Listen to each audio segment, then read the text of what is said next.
Israel को लेकर मोदी सरकार की नीति में एक बड़ा बदलाव हो चुका है, जिसके बाद पूरे अरब देशों में हड़कंप मचा हुआ है।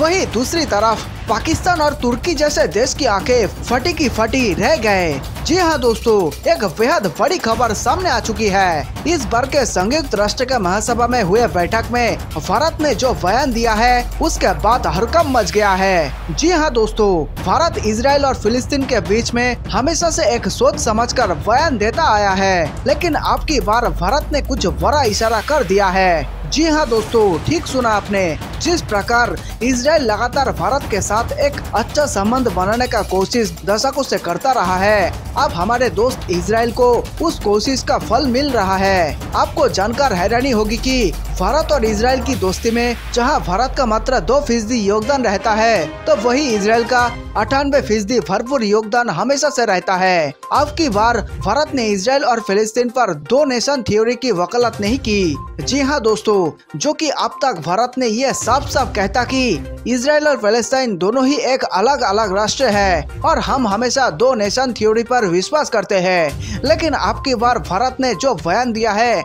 उसके बाद अब यह माना जा रहा है कि भारत और इजराइल के बीच दोस्ती एक नए करवट लेने जा रही है। आगे बढ़ने से पहले आप इस वीडियो को लाइक करें तथा इस चैनल को सब्सक्राइब करना ना भूलें। इजराइल और फिलिस्तीन में संघर्ष विराम हो चुका है, लेकिन इससे पहले दोनों पक्षों में शांति बहाली के लिए गुरुवार को संयुक्त राष्ट्र महासभा की बैठक बुलाई गई। इसमें कई देशों ने हिस्सा लिया। बैठक में भारत ने भी मध्य पूर्व हिंसा खत्म करने और शांति बहाल किए जाने की वकालत की। भारत हमेशा से फिलिस्तीन के लिए एक अलग राष्ट्र और पूर्वी यरूशलेम को उसकी राजधानी बनाए जाने का पक्षधर रहा है, मगर भारत ने इस बार इजराइल और फिलिस्तीन के बीच मसले को सुलझाने के लिए 2 राष्ट्रीय समाधान का जिक्र नहीं किया। संयुक्त राष्ट्र में भारत के स्थायी प्रतिनिधि टीएस तिरुमूर्ति ने कहा कि इजराइल और फिलिस्तीन के बीच बातचीत बहाल करने लायक माहौल तैयार करने के लिए हर मुमकिन प्रयास किया जाना चाहिए। भारत ने जोर देकर कहा कि क्षेत्र में शांति और स्थिरता कायम करने के लिए सार्थक वार्ता का दौर लंबा चल सकता है। पश्चिम एशिया और फिलिस्तीन के हालात पर चर्चा के लिए संयुक्त राष्ट्र महासभा की बुलाई गई बैठक में बोलते हुए टीएस तिरुमूर्ति ने कहा, हम लगातार जोर दे रहे हैं कि तत्काल तनाव को कम करना इस वक्त जरूरत है ताकि हिंसा को रोका जा सके। भारत के संयुक्त राष्ट्र में राजदूत और स्थायी प्रतिनिधि ने कहा, हम आह्वान करते हैं कि तनाव को बढ़ाने वाले किसी भी कदम से बचना चाहिए। एक तरफा तरीके से यथास्थिति बदलने की कोशिश से भी बचना चाहिए। तिरुमूर्ति ने यह टिप्पणी इजराइल और हमास के बीच 11 दिन के संघर्ष के बाद गुरुवार को सीजफायर के ऐलान के बीच आई है। इस संघर्ष में गजा पट्टी में 250 लोगों की जान चली गई, जबकि काफी संख्या में इमारतें मलबे में तब्दील हो चुकी है। संयुक्त राष्ट्र महासभा के अध्यक्ष वोकलन वोचकिर ने पश्चिम एशिया के हालात पर चर्चा के लिए गुरुवार को यह मीटिंग बुलाई थी। पिछले साल शुरू हुई कोरोना महामारी के बाद पहली बार दर्जनों देशों के विदेश मंत्री आमने सामने बैठकर इस बहस में शामिल हुए।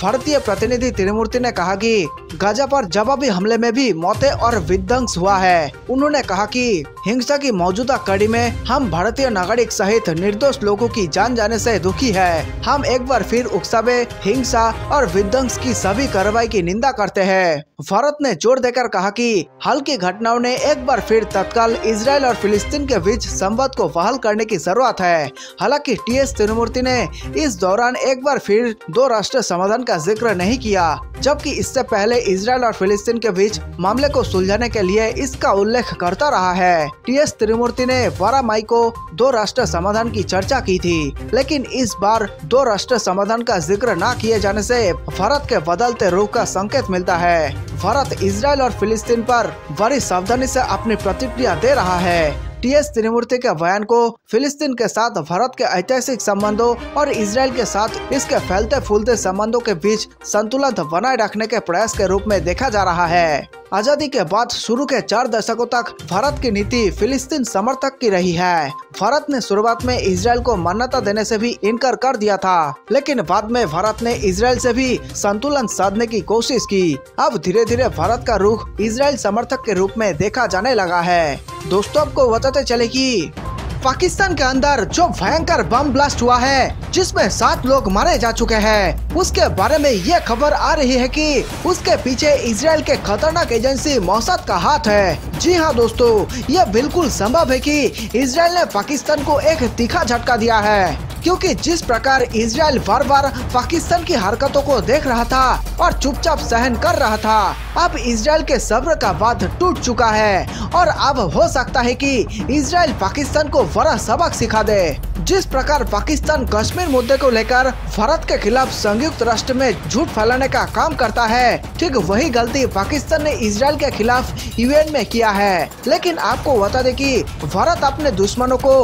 कई बार हल्के में लेता है, लेकिन जैसा कि मैंने आपको बताया था कि इजराइल पहले आक्रमण करता नहीं और कोई कर दे तो उसे छोड़ता नहीं। तो अगर यह धमाका इजराइल की तरफ से हुआ है तो यह पाकिस्तान के लिए एक बहुत बड़ा सबक है। जिस प्रकार इजराइल ने चुटकी बजाते ही इजिप्ट, जॉर्डन, लेबनान और सीरिया जैसे दिग्गज देशों के लड़ाकू विमान उनके घर में घुसकर जमीन पर ही उड़ा दिए थे, ठीक उसी प्रकार यह भी संभव है कि इजराइल पाकिस्तान के घर में घुसकर उसका ही परमाणु बम उसी के घर में फोड़ दे। क्योंकि जब से ओसामा बिन लादेन का घर पाकिस्तान बना, उसके बाद ही पाकिस्तान पूरी दुनिया के लिए खतरा बन चुका और उसके परमाणु बम जल्द से जल्द खत्म हो जाए, ये पूरी दुनिया चाहती है। ये पहला झटका देकर इजराइल ने पाकिस्तान को एक बड़ा संकेत दिया है कि अभी भी वक्त है, संभल जाओ वरना अंजाम भयंकर होगा।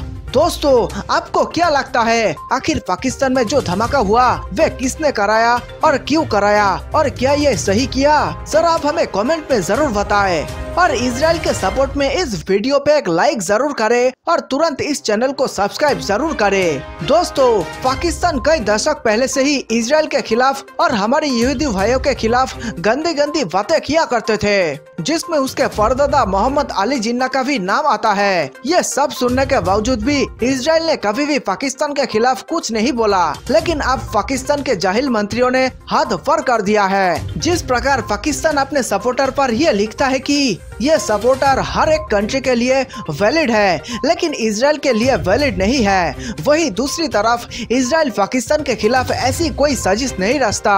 उसके बावजूद भी तुर्की के साथ मिलकर पाकिस्तान बार बार इजराइल के जिंदगी में टांग अड़ाने का काम करता है, जिसे देखकर पूरे दुनिया हमेशा हैरान रहती है। इजराइल पर बार बार परमाणु हमले की धमकी देने वाला पाकिस्तान अभी हाल में तुर्की के साथ मिलकर एक अंतर्राष्ट्रीय सेना भेजने का काम भी कर रहा था, ताकि इजराइल को सबक सिखाया जाए। उसके बावजूद भी इजराइल चुपचाप तमाशा देखते रहे। इतिहास गवाह है कि इजराइल अपने दुश्मनों को कभी माफ नहीं करता।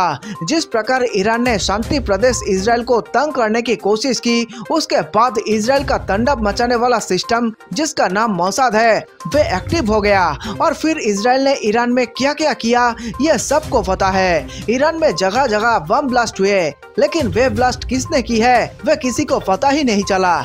जी हाँ दोस्तों, मोसाद ऐसा ही धमाका करने के लिए माहिर है और अब हो सकता है कि इजराइल ने ही पाकिस्तान को ईरानी स्टाइल में एक झटका दिया है।